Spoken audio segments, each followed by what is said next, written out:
Welcome to Films and Stuff with your hosts, Pete Mitchell and Ethan Hunt. Welcome to the Films and Stuff debate. The idea is super simple. Ethan and I pose a simple statement or topic about which we feel needs a short, semi-nuanced discussion. Then Pete and I will randomly assign ourselves either the pro or anti side of the statement. We then each get up to 4 minutes of uninterrupted time to argue our points. After their opening round, Ethan and I get a 3-minute rebuttal each, which is followed by a 1-minute closing statement. And then it's up to you, the listener, to decide who is the rightful winner. Vote for us on Twitter, leave a comment on our YouTube channel, and let us know who you think won. And now, on to our debate. Bring it on. All right, Ethan, Debate Club, we're back.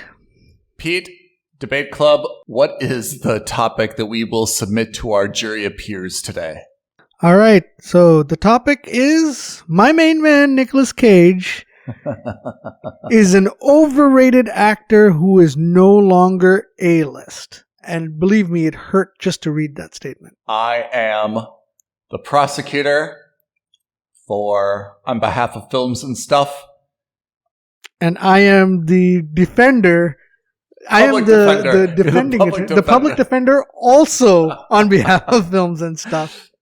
So the charge is Mr. Nicolas Cage has been charged with identity theft of impersonating an A-list actor. Oh, God. And you will be defending him against said charge. That's absolutely correct. I'm interested to see your evidence. So, I'm going to get the timer out and ready. May I begin?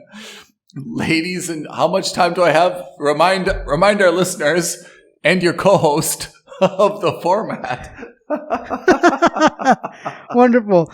So we each have 4 minutes. 4 minutes.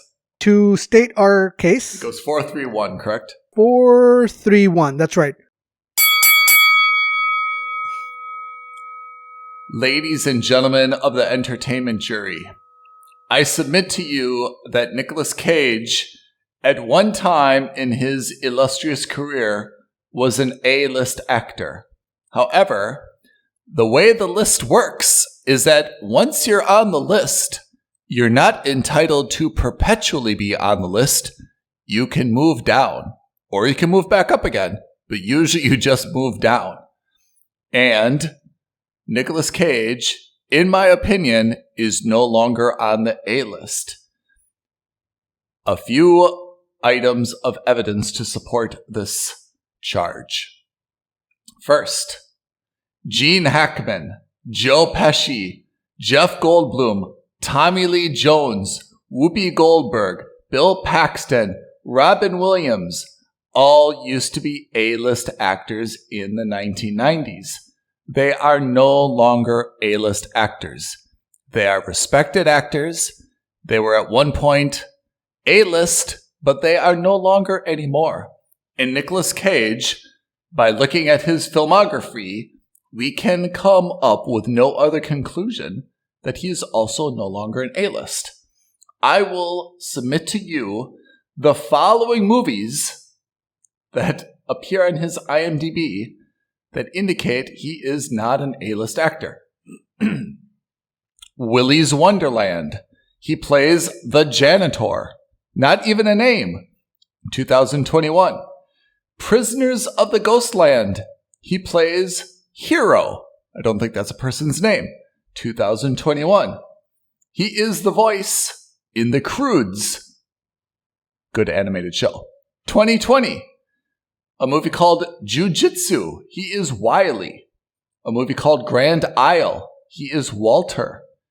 A movie called Primal. He is Frank Walsh. A movie called Kill Chain. He is Aranya.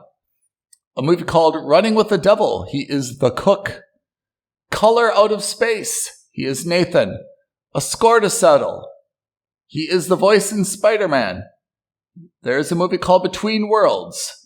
A movie called 211, a movie called Looking Glass, a movie called Mandy, a movie called Dark, a movie called Humanity Bureau, a movie called Mom and Dad, a movie called Inconceivable, a movie called Vengeance, a Love Story, Arsenal, Army of One, USS Indianapolis, Men of Courage, Snowden, Dog Eat Dog, The Trust, Pay the Ghost, The Runner, Dying of the Light, Left Behind, Outcast, Rage, Joe, The Croods Again, Frozen Ground, Stolen, Ghost Rider, Spirit of Vengeance, 2011. This is, in all those movies I have read, I estimate it to be 18, the only one that is recognizable. And I think we all agree, Ghost Rider, the first or the second, was not good. If we're looking prior to that, 2010, he was in Kick-Ass. He was the dad. Even before that, we're getting to what? Wicker Man, 2006. The Weatherman, 2005. Maybe Lord of War, Yuri Orlov, 2005. My dear friends, Nick Cage has had a tremendous career, should be applauded, but he is no longer an A-list actor. Thank you. Okay, Pete, you're up. Show me what you got. Defend your man. Sorry, I'm just recovering from all those body blows. It's all right. All right, let's do this. Let me get the timer going. All right. Ladies and gentlemen, I put it to you that Nicolas Cage is an A-list actor. I have 2 words for you. Academy Award. Something even other beloved actors such as Tom Cruise have yet to achieve. He is one for 2 in Best Actor nominations and has won countless other awards, and that's just within the film acting industry. He's also won 5 Blockbuster Awards. He has no Raspberries. He has 2 MTV Movie Awards. What more can you ask for? The guy has range. As Ethan rightly pointed out, he's been in a lot of movies.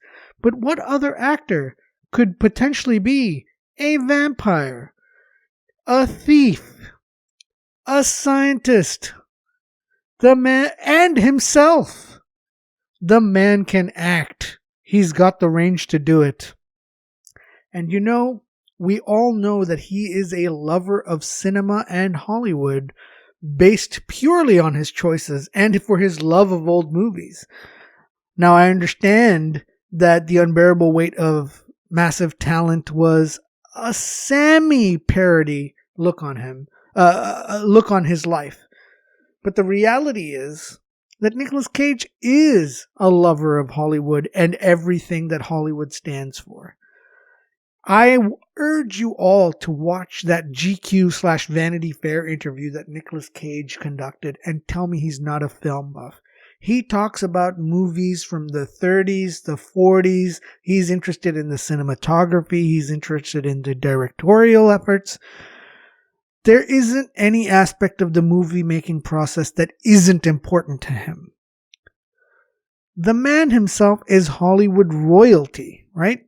Don't forget, this is Francis Ford Coppola's nephew. His father was a literary agent and writer. Nicolas Cage is A-list, despite what everyone else would tell you. He's been in the industry since he was basically out of college, and he's always going to be a legend in the industry, as far as I'm concerned. Thank you, everyone. Well, Pete, you made a lot of statements, and all of those statements are true. He is Hollywood royalty. He is, in fact, a film buff. He does, in fact, have a lot of range. But none of those demonstrate that he is an A-list actor. I will submit to you the list of Academy Award winners, not always so illustrious, for the past few years. Gary Oldman, Casey Affleck, Eddie Redmayne, Colin Firth, Jeff Bridges, Daniel Day-Lewis, Adrian Brody. Are these all A-list actors anymore? Kevin Spacey has an Academy Award. Is he an A-list actor? Roberto Benigni. Jeffrey Rush. Yes, Nicolas Cage. In 1995, 27 years ago, the same year that Richard Dreyfuss, Anthony Hopkins, Sean Penn, and Massimo Troisi were all nominated for movies. He was A-list in 1995 and sometime after that. But in 2022, he is not. And I submit to you that his very excellent recent movie, The Unbearable Weight of Massive Talent, is made as a type of tribute to himself of an aging actor who realizes that they are no longer A-list, but has difficulty giving up their throne at the head of the table of Hollywood royalty. Nicolas Cage had a tremendous career, is always an exceptional actor who gives 100%, but that is different than being A-list. Fine words mentioned. But, ladies and gentlemen, I think you'll find that Ethan's entire argument lies on the fact that he believes that A-list actors have to be constantly working. And I would submit to you that that is absolutely not the case. A-list actors, once you're on that list for life. It's like a lifetime membership into this, let's say, ethereal plane of acting greatness. Wow. Every one of those actors that you've mentioned is still an A-list actor. Acting doesn't just necessarily mean staying current. I agree that it's an important element to staying current is important in the sense that you want to continue earning money and stay relevant, but that doesn't have anything to do with acting ability and acting quality, and frankly speaking, that's exactly what the A-list is about. And in terms of all those movies that he's done and maybe overdone, let's be very clear. Nicolas Cage is in desperate or was in desperate need for money. But that had to do with the fact that he has maybe a bad financial manager. Maybe he has some questionable spending. Although if I were in his position, I too would want to buy an island in the Bermudas and a dinosaur skull from Mongolia. But remember, none of these have anything to do with his acting ability. Those are all ancillary facts about him as Nicolas Cage, the personal life man, not Nicolas Cage, the actor. Who else but a hard worker would want to continue doing all the jobs and have the integrity to say that I will do whatever job I can get so that I can fulfill the obligations that I have, not just to my fans, but also potentially to the IRS. Nicolas Cage is an honorable man, and you can see that honor in all the A-list acting that he's done. Look at Mandy, some of the finest work he's done in years. Pig, also some of the finest work that he's done in years. A-list acting isn't about taking on massive $100 million, $200 million roles. It's about taking any role, whether it's a $100 movie or a $100 million movie, and saying, I'm going to own this part, and I'm going to give it 110%, and I'm going to make it memorable. And let's be clear, Nicolas Cage makes everything he does memorable. Pete, I admire your arguments. In many ways, they are compelling. Based on your argument, that is, the A-list is a list in which additions, but not subtractions, are allowed. However, A-list is called a list, but what it really means is, in Hollywood, who, at this very moment, is the current group of most popular, most bankable, most influential actors at any given moment.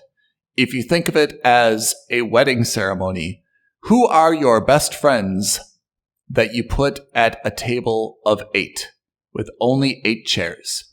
You don't have indefinite room to continue adding more and more chairs, just like you're adding more and more names to a lifetime achievement list. And this is where we fundamentally disagree. Certainly, I'm not questioning Nicolas Cage's contributions or his talent. I'm simply saying that as of today, if any studio head is asking for the most popular, the most bankable, the most hot and influential actor, Nicolas Cage is not appearing on that shortlist. And that shortlist is what we call the A-list. He is on a list of accomplished actors. He is on a list of Academy Award-winning actors. But that is a different list, and he does not appear, I'm sorry to say, on the A-list. Ladies and gentlemen of the jury, I rest my case. Let me just tell you something, Ethan. At this hypothetical wedding of yours, where we can't add more chairs, first of all, I dare you to go to any wedding where they wouldn't be ready to find any extra chairs for Nicolas Cage. In fact, I'll go one step further.